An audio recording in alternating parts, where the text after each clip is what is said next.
I've got a brand new way of throwing a Senko. Are you ready to run and gun? It's time for blast off. Let's go.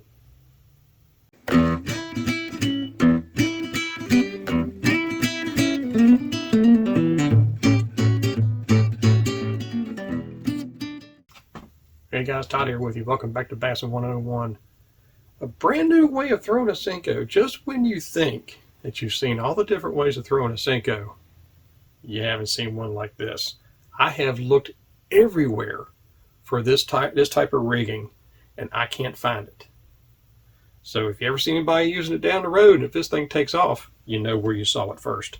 This is called the FLUTTER Rig. It's basically just 3 components. You got a hook, you got a bobber stop, and you've got this little it's like a bell sinker, but it's a tungsten bell sinker to keep it small. It also keeps it thin so it doesn't get caught in rocks. And what this does is it drops. So when you're working this like a Texas rig and you're working around, when you give that thing slack, the weight will fall.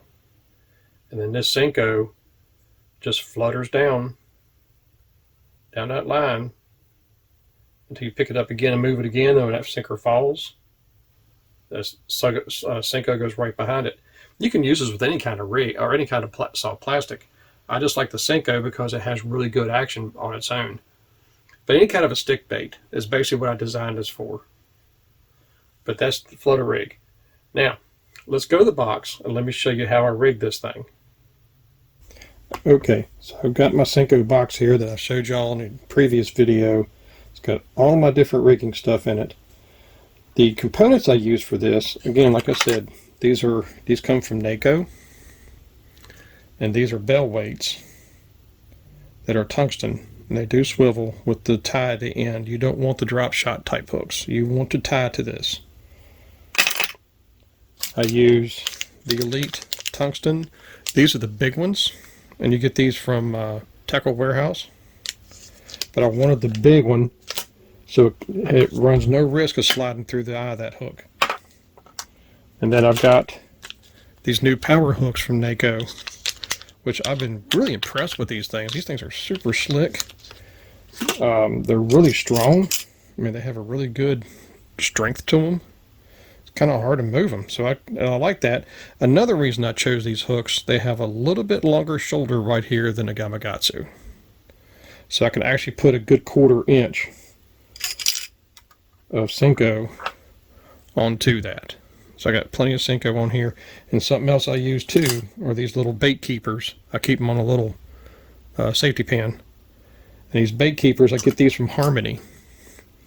And they go right up underneath that Senko right there, as you can see. It just kind of helps hold the Senko up there a little bit. And of course you rig it like you would any other Senko. And I use a 2/0 on these hooks. The reason I use a 2/0 is I want all the action I can get out of that Senko. And I also don't want to weight it down too much. You want the Senko itself falling. That's what gives it so much more action, is just letting the Senko itself fall. But this just acts as a keel to keep it one level. And again, like I've told y'all before, Senkos are molded with a slight curve at the very tip of the tail. And I rig that curve along with the hook. So the hook goes on the bottom, the curve is on the top, just like you do with a plastic worm. And that's what gives that tail that kick. So the way I have this thing rigged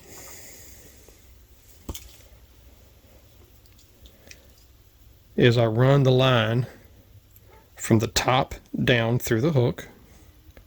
I put the bobber stop on, and then I tie the bell weight to it. The reason I use the bobber stop, this is to protect the knot. And I use the large bobber stop. I don't like a small one, I like a large one, because it will not, under pressure, slip through and come through the eye of that hook. So when you hook a fish, this is what holds the fish on. That bobber stop protects that knot. It won't come through this. That's why I used the larger one. But when you work this thing, and you give it slack, that weight's going to fall, and then that Senko is going to fall with it. Now, the stiffer line you use, the more that Senko is going to follow the line down. If you use a little bit lighter line, this is 12 pound XL. If you use a little bit lighter line, then a Senko will probably pull the line with it, but that's okay. You can still feel what's going on. But if you keep this thing semi-tight, keep that rod semi-tight, that will allow the Senko to go up and down this line. Just like that. And you fish it like kind of like you would a Texas rig. And you don't want to give this thing humongous hops. You want to give it little small pops, like you would a Texas rig, and then once you give it slack, that Senko is going to fall right behind it real slowly. This is so much better than a free rig.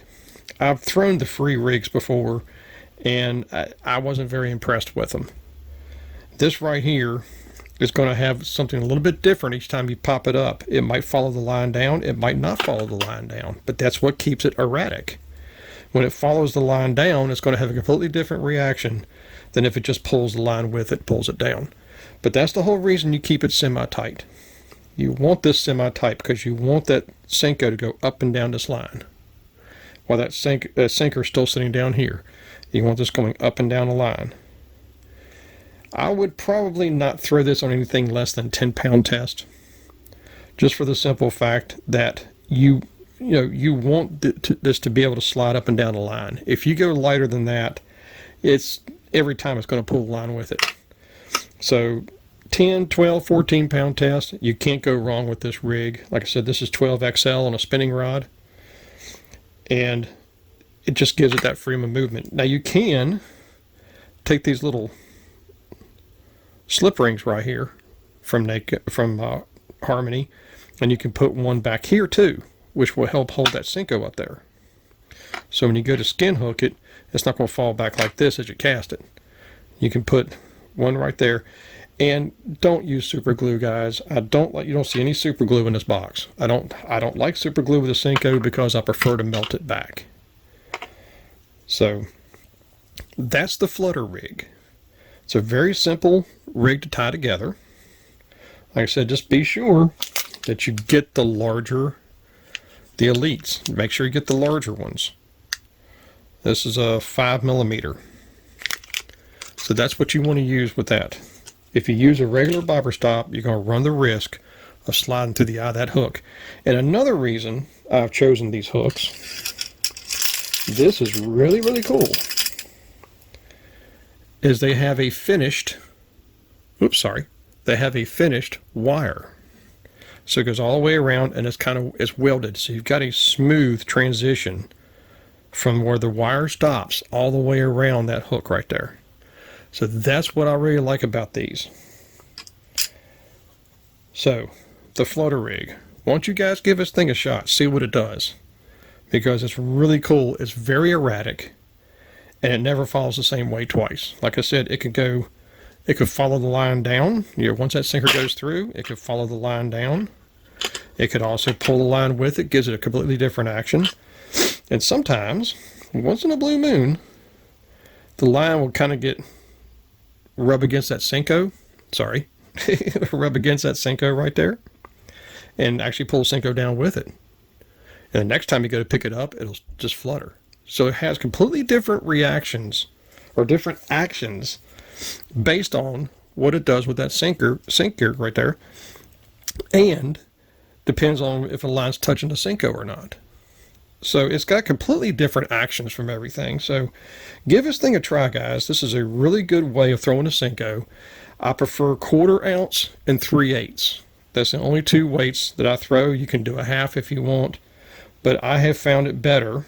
I've been keeping this rig a secret, but I have found better with 1/4 ounce, no lighter than that, because you want that sinker to go through and hit the bottom as that Senko falls. So 1/4 ounce and 3/8 are my two best. That's a 1/4 right there and a 3/8 right here. And I keep everything together. There's my bobber stops, my hooks, and my keepers, my little ring keepers. I keep all that in this box. This is an awesome box. This is a Busby Colony 28. I love this box. It's perfect for all of these things. And I can carry about a 30 count bulk of Senkos in here, because if you have a good day, trust me, you'll go through some Senkos. If you ever fish a Senko, you know what I'm talking about. That 10 pack might last you a month. That 10 pack might last you 30 minutes. You never know. But there you go. That is the Flutter Rig. This little right there. I mean, it's just a great way to throw a Senko. Good luck with this, and I hope this really works out for you. So remember, until next time, new techniques are trendy, but bass never change. May the Father bless you and keep you in Yeshua's name, and as always, fish on.